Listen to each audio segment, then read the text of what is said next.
It's been a recent trend of the left to interrupt and censor the right. I'm making this video to explain just why that's a bad idea.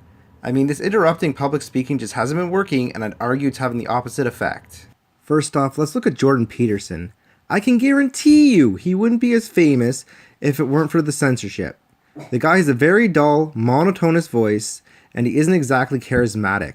The right only likes him because he's kind of tolerated by the mainstream media, and because of his profession as a teacher.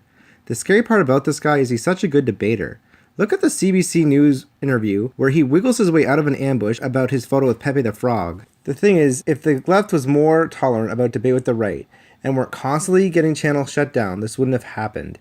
Peterson would have been destroyed by a better looking and less intelligent mob of different personalities. Unfortunately, because there's no money in right-wing speaking, this leads to some of the best debaters out there being the star for the right. The amateurs just can't compete, which only leaves room for the professionals. Left-wing speaking, on the other hand, has been a cash cow. Again, this is why the right seems to smash the left in debates. More saturation in the market would result in less quality and frankly more mistakes. We all know some right-wing sites tend to rush the gun and have more members of the right making amateur mistakes, which would only benefit the left. In truth, it would make things more central, which is my ultimate goal. There's this misconception that not letting the right speak will stop right-wing values from spreading. This is totally not possible, and I don't understand why the left has this mindset. Do you not see Trump as president? I have a theory that more central polls weren't done incorrectly during the last American election. Hear me out. Maybe people who were being asked in public didn't want to deal with being called a racist or a bigot, so they lied to the poller. This completely misrepresented the results, which is what I feel doomed Hillary in the first place. Had those polls been correct, she would have known she was in trouble in Michigan and Florida. She would have been able to pivot, and while I still don't think she would have won, I do believe the Democrats would have had more seats. People are going to talk in private whether you like it or not. Secret right-wing sites like the Daily Stormer intrigue people. Who doesn't want to find hidden treasure or read forbidden scripture? To me, the right just seems like a giant party. Like, that is seriously a big problem that normal people find these sites and they're often lighthearted and fun. Now yes, shows like The Daily Show exist for the left, but I'm arguing is that not nearly as many people would care about finding right-wing sites if the information wasn't constantly being stiffed by the likes of Facebook, Google, and even the Canadian government. The country split whether you like it or not. I find the right's been getting really dangerous with their culture. They have to fight so hard that debate is becoming intertwined with their culture. The problem with the left culture is that it's often stiff on certain issues. Yeah, they'll tolerate some resistance to things like people not having to inform another person if they have HIV, but you better not bring up HIV statistics in gay men. I've been banned from a few Democratic Facebook groups for merely challenging some ideas and concepts. The right's called me a cuck a few times, but I can honestly say I've never been blocked or even had my posts deleted by the right.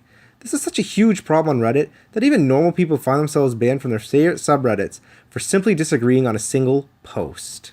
So the person gets banned on Reddit and others see it and not wanting to get banned themselves, they simply stay silent on an issue. It makes the right seem as though they're a minority, which again, if you look at Trump's approval rating, simply isn't true. That's how the right keeps winning out of nowhere on issues like Lindsay Shepherd's. By all accounts, people should be taking the professor's side based purely on the content on major websites. However, Canadians were super angry and demanded justice.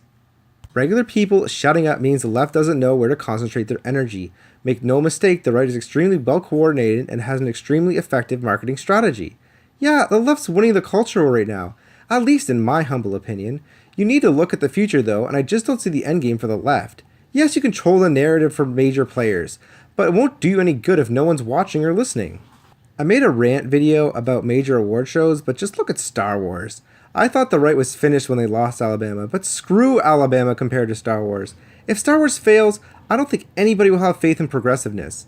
Marvel already dropped out, which is funny because I'm sure Disney realizes everybody associates Marvel with Disney now.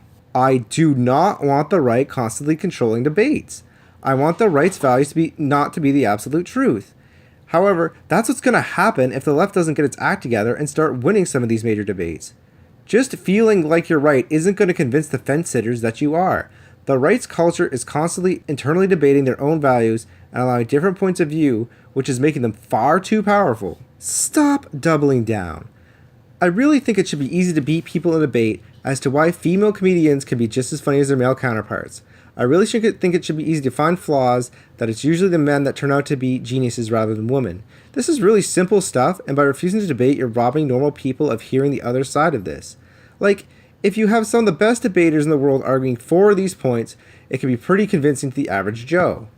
By changing the culture from shutting down the right to debating the right, you can show a real strength for your movement. You can show the weakness in the right. Choosing to shut down the right isn't working and it's just adding silence. It is a cancer that's secretly spreading due to the left's own ignorance.